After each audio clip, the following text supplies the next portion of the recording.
Nos encontramos en la Catedral Metropolitana de Guadalajara. Estamos aquí para entrevistar a Héctor Salcedo, que es el organista oficial de la catedral.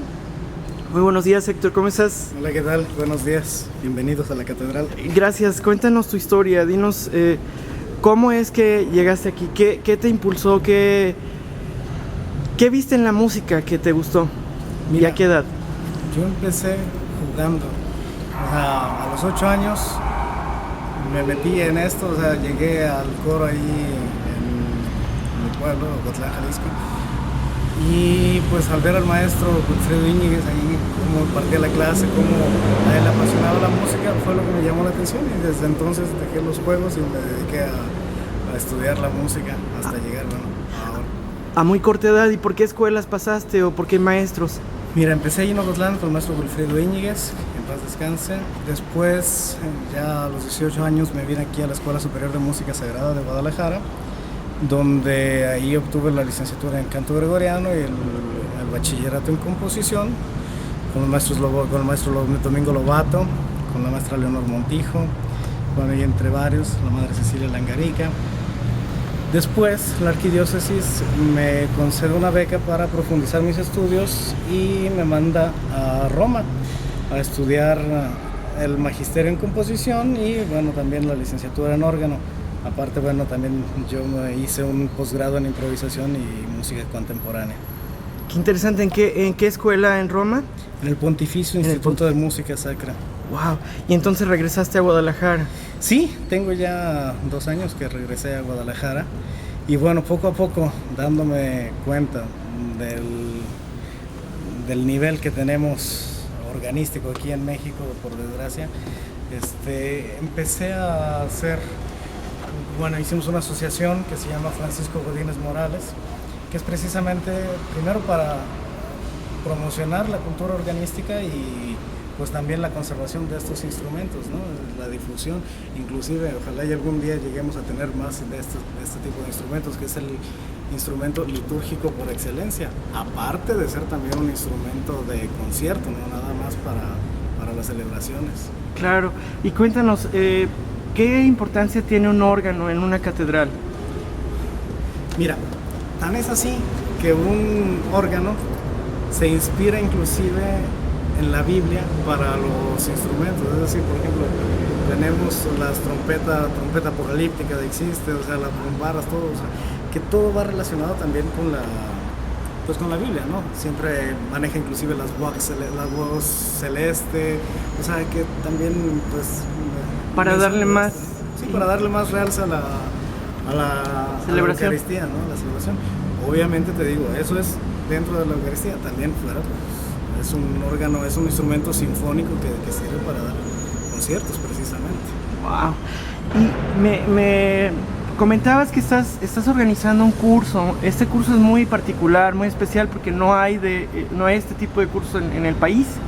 Sí, bueno, se han hecho cursos de que vienen maestros de fuera y cursos 2 días, 3 días, por ahí y ya. Generalmente este tipo de cursos son para organistas un poco más experimentados, ya de cierto nivel, donde trabajan ya cosas más técnicas. Pero como te digo, dándome cuenta del nivel que tenemos organístico, somos muy pocos organistas en todo México, también por falta de instrumentos, obviamente. Claro. Por ejemplo, aquí en Guadalajara somos 5 organistas que somos los diplomados. Entonces, queriendo elevar un poco la cultura organística y el nivel de los jóvenes que tocan en las iglesias, pues hemos querido hacer este curso precisamente para fomentar un poco más la cultura, vamos. El curso se llama de improvisación y de literatura organística. ¿Por qué? Porque para un organista de iglesia es demasiado importante la improvisación. Es decir, o sea, uno no tiene que dejar huecos en silencio. Ciertamente hay espacios que tienen que ser reservados a la oración y que tienen que ser en silencio. Pero, por ejemplo, supongamos un canto de entrada, o sea, mi canto ya se terminó, ya no tengo más estrofas y el sacerdote todavía sigue en procesión, ¿no? Tengo que al menos saber llenar y cubrir ese hueco. Entonces, son cosas así. a lo mejor llámalo tú pequeñeces, pero que son fundamentales y que muchos lamentablemente no lo saben hacer, ¿no? Entonces son cositas así que es lo que queremos experimentar con este curso de improvisación. La improvisación también llega a ser concertística. O sea, tan es así, por ejemplo, en mis conciertos siempre al final de cada concierto propongo una improvisación sobre temas que la gente misma me da. La improvisación es prácticamente la composición extemporánea. Es decir, en ese mismo momento se hace una composición, se hace una pieza que nunca antes existía, claro. Y a lo mejor no va a existir nunca, a menos de que alguien la grabe y ya después uno se ponga a escribirla, ¿no? Claro. Pero es eso, es la improvisación, es para el momento. Entonces este curso es muy valioso realmente para la mayoría de los organistas en México, para que se, digamos, tengan esa facilidad que no tienen generalmente, ¿verdad? Sí, claro, claro. Antiguamente, o sea, la improvisación era fundamental. Tan es así, Marcel Dupré, grande organista de París, decía que, bueno, había que estudiar 7 horas de improvisación al día y 1 hora de literatura. ¡Wow! Tan es así lo importante la improvisación para un organista que hay que estudiarla, pues. Maravilloso. Sí.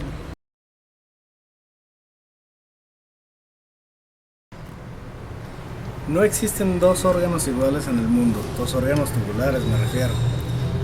Es decir, cada órgano se construye de acuerdo al lugar donde va a estar, porque tiene que ver mucho la acústica, la situación fónica, bueno, etcétera, muchos detalles. Por ejemplo, este órgano, que originalmente era francés, o bueno, en su alma sigue siendo francés, la mitad es francesa,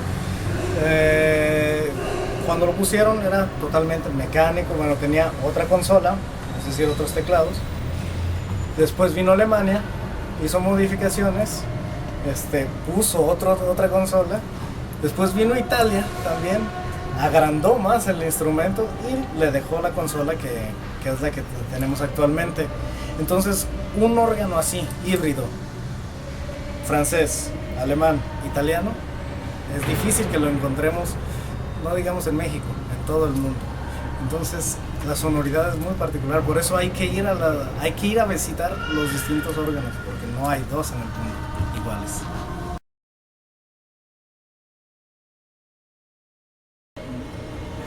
Para tocar el órgano se necesita tener bien dominadas las manos, es decir, primero se empieza con el estudio del piano. Sería también importante para un organista saber tocar el clavicémbalo, tener también nociones de clavicémbalo y bueno, tener bien dominadas las manos y después dominar los pies, porque el órgano se tiene que tocar también con los pies, o sea, los pies tocan como si fuera una mano, porque hay que coordinar los movimientos de manos, pies, y aparte también hay que poner los registros que se necesiten para cada pieza, las sonoridades distintas. Entonces es toda una maquinaria que hay que dominar, lo único que te falta es bailar al mismo tiempo.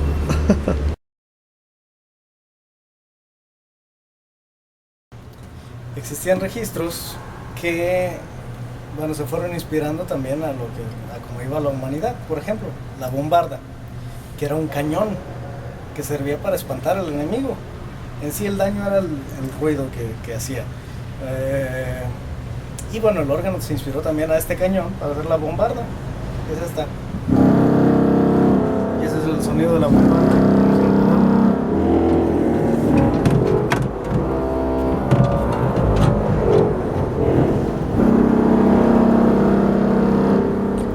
Wax Celeste que les decía.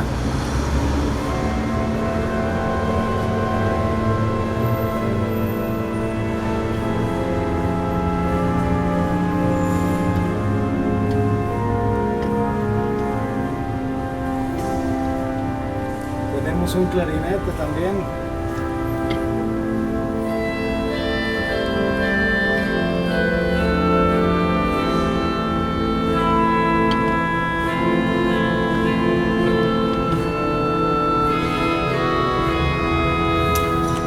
Trompeta armónica.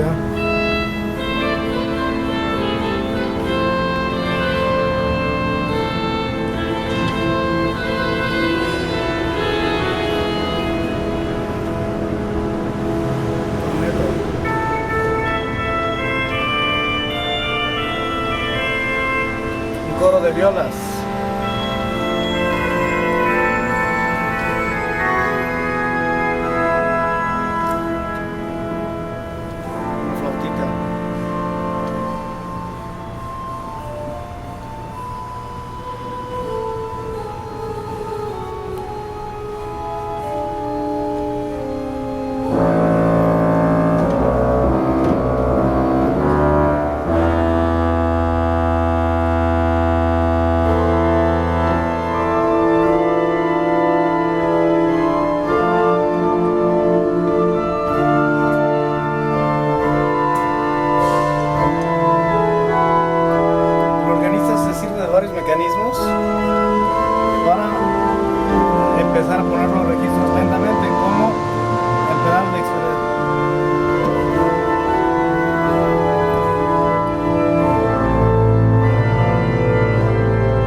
Sí. Ok.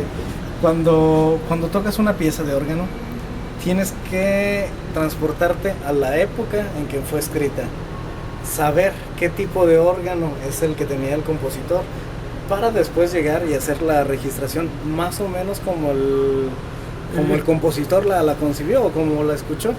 De hecho, está la anécdota de Messiaen, un organista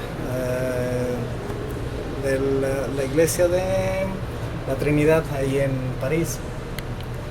Él, bueno, componía cosas pues, extravagantes, modernistas, y él decía que él, cuando iba a dar conciertos a otros lados, no ponía su música.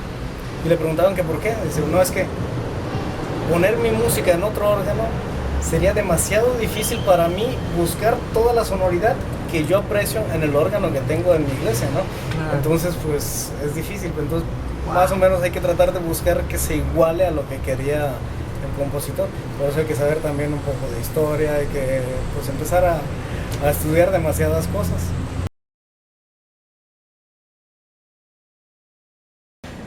Hay dos grandes mitos dentro de los organistas. A mitos me refiero a que son leyendas para mí. Uno es Jean Guillou, que aún vive, un organista francés muy bueno, tanto improvisador como para la literatura organística. Y otro que para mí ha sido de mucha inspiración es Pierre Cochereau, también fue organista de Notre Dame de París, falleció ya. Para mí ellos dos son pues como de los principales, como mis ideales de organistas. ¿Por qué? Mira, Jean Guillou, bueno, él ha sido maestro de muchos organistas. Él siempre trata de ver en la música algo más allá de lo que el compositor hizo, entonces él prácticamente recompone la pieza. Tan es así que él cambia, no respeta la registración que puso el compositor, pero bueno, lo hace por una buena causa, por así decirlo. Aparte, bueno, es muy buen improvisador y muy buen maestro. Pierre Cochereau, porque, de hecho en él me estoy inspirando demasiado, él llevó la cultura organística más allá.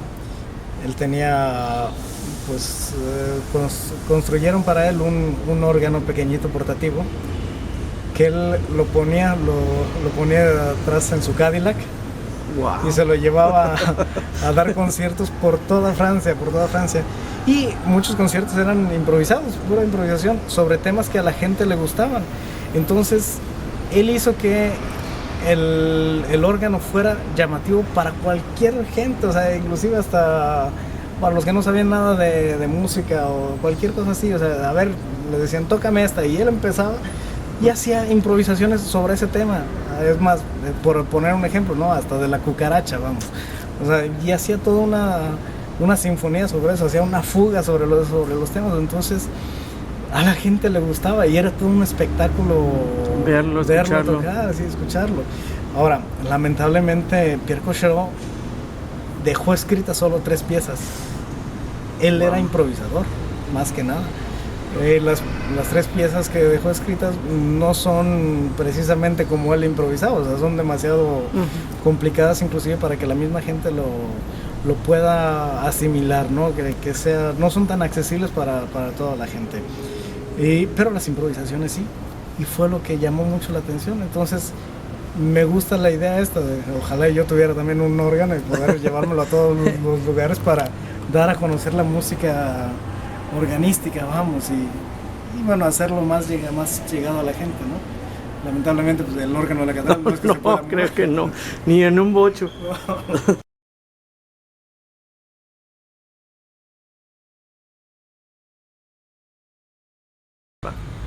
Les invitamos a que vengan a participar a este curso nacional de improvisación y literatura organística de los días 7 al 11 de julio aquí en Guadalajara. Tendremos 2 sedes y aparte iremos a visitar más órganos. Estaremos primero en el templo, en la parroquia de Nuestra Señora de la Paz y en la iglesia de Santa Teresa aquí en el centro de Guadalajara. Y aparte vendremos a visitar también el órgano de la catedral y bueno, otros órganos importantes de la ciudad.